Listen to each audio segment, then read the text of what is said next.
Hello so very good morning to all of you. आज हम आपको बहुत ही सिंपल तरीके से सेल स्ट्रक्चर के बारे में बताने जा रहे हैं। And about the cell structure, all of you know very well that what is the cell, and about the cell what is this important parts of the cell. लेकिन हम आपको एक बार फिर दोबारा से बता देना चाहेंगे that what is the cell. The cell is the smallest unit of our body which is capable of independent existence। जिसका क्या मतलब है कि हमारा सेल हमारी बॉडी का सबसे छोटा पार्ट है जो अपना कार्य स्वतंत्र रूप से कर सकता है। Now about the human body, हम जब अपनी ह्यूमन बॉडी को देखते हैं, हमारी human body it has number of the parts. हमारी बॉडी के बहुत सारे पार्ट्स हैं, सिस्टम्स हैं, ऑर्गन्स हैं। लेकिन एक ब्रीफ के अंदर छोटा सा हम आपको इंट्रोडक्शन देंगे। Look, this is the human body, और ह्यूमन बॉडी जिसका smallest unit that is the cell.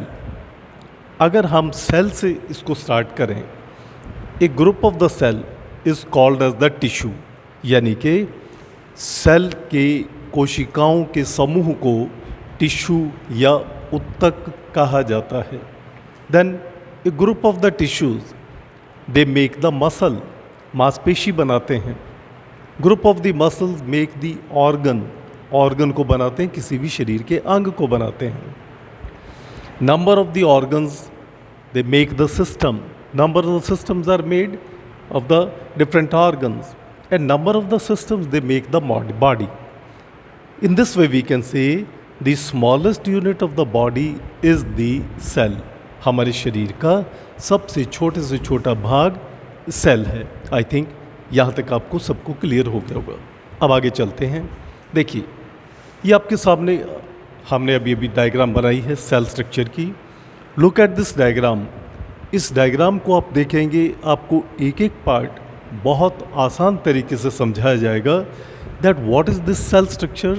Look, this cell is the three important parts. Number one, it contains the plasma membrane.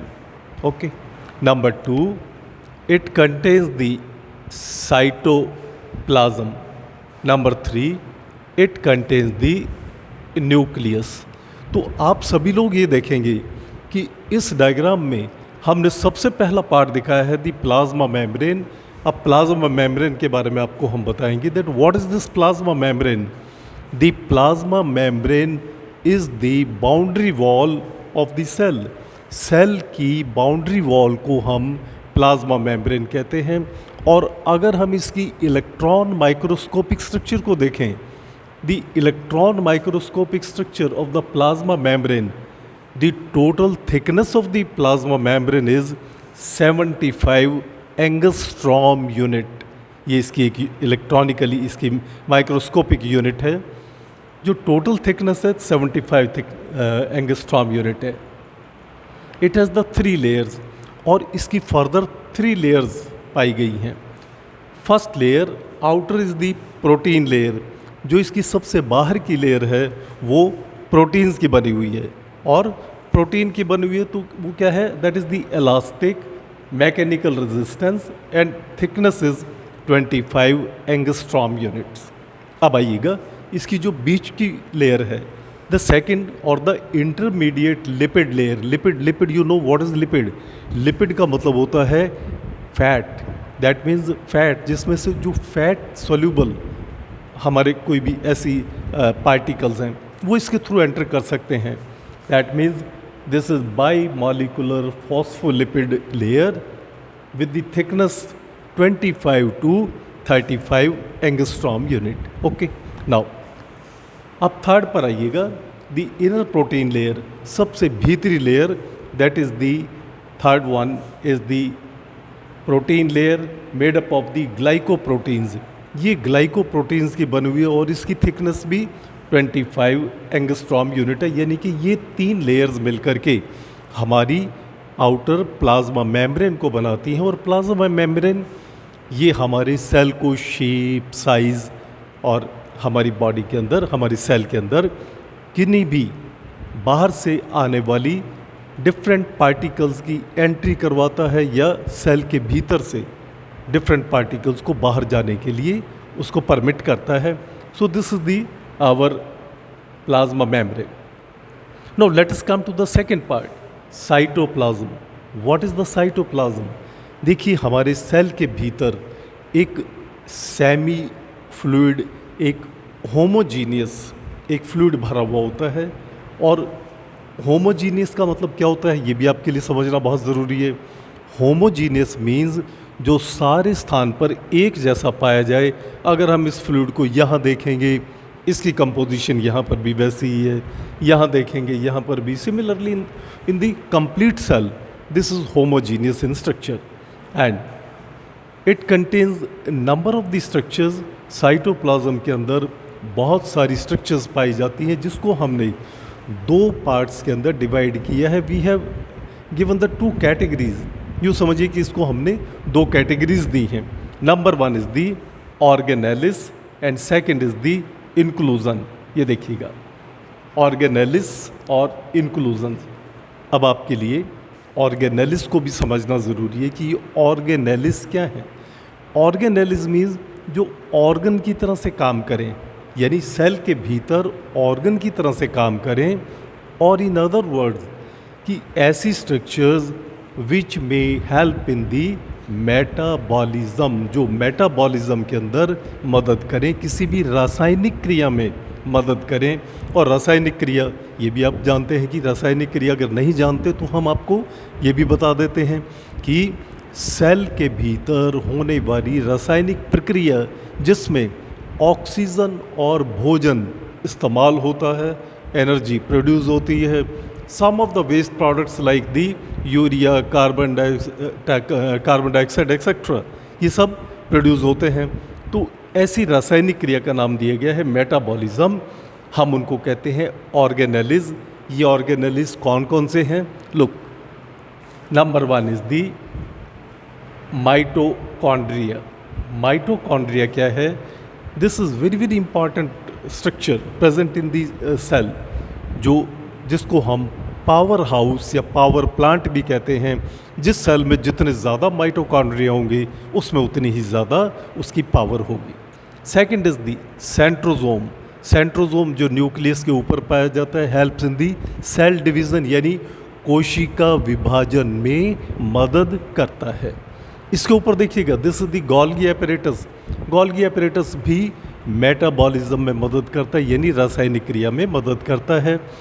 Then in तीनों structure को हम कहते हैं that these are in the organelles category.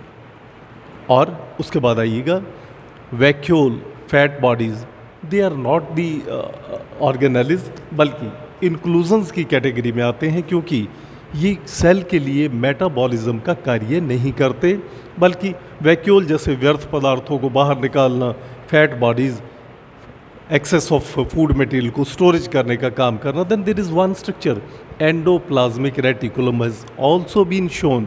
आपके लिए ये भी समझना ज़रूरी है कि ये एंडोप्लाज्मिक रेटिकुलम क्या है. Endoplasmic reticulum is the connection between the plasma membrane and the nucleus. Nuclear membrane और प्लाज्मा मेम्ब्रेन के बीच में एक कनेक्शन है जो किसी भी बाहर की पदार्थों को भीतर प्रवेश करने और न्यूक्लियस में से पदार्थों को बाहर निकालने से संबंधित है. दैट मीन्स ये एक ब्रिज का काम करता है. Now let us come to the third part, that what is the nucleus. देखिए, वेरी वेरी इंपॉर्टेंट स्ट्रक्चर हमने जिसको डायग्राम में आपके सामने दिखाया है, the nucleus which is the rounded body present in the cell. हमारे सेल के भीतर एक राउंडेड बॉडी प्रेजेंट है जिसका नाम न्यूक्लियस है, विच कंटेन्स दी डबल मेम्ब्रेन, जिसमें डबल मेम्ब्रेन पाई जाती है, जिसको हम कहते हैं दी न्यूक्लियर मेम्ब्रेन. देन इसमें भी एक गाढ़ा द्रव्य भरा हुआ होता है लाइक साइटोप्लाज्म, मगर इसका नाम हमने दिया है the nucleoplasm. Then it contains the rounded body. जैसे सेल के अंदर राउंडेड बॉडी न्यूक्लियस है, ऐसे ही न्यूक्लियस के भीतर भी there is present the rounded body which is called as the nucleolus, जिसको हम कहते हैं दी न्यूक्लियोलस, उसको हम न्यूक्लियोलस कहते हैं, which contain the RNA, ribonucleic acid पाया जाता है।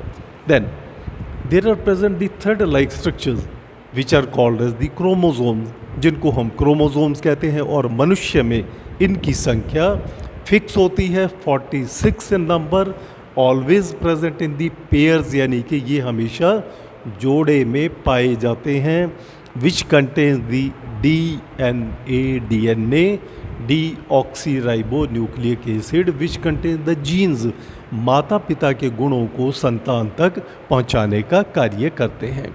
सो in this way we can say this is the structure of the cell, जो कि आपके सामने हमने डायग्राम की सहायता से एक्सप्लेन करने की कोशिश की है। और डायग्राम को अगर आप सिंपल तरीके से बनाएंगे तो आपको डायग्राम बनाने में भी कोई प्रॉब्लम नहीं होगी और आसानी से आप अपने टॉपिक को भी अंडरस्टैंड कर पाएंगे।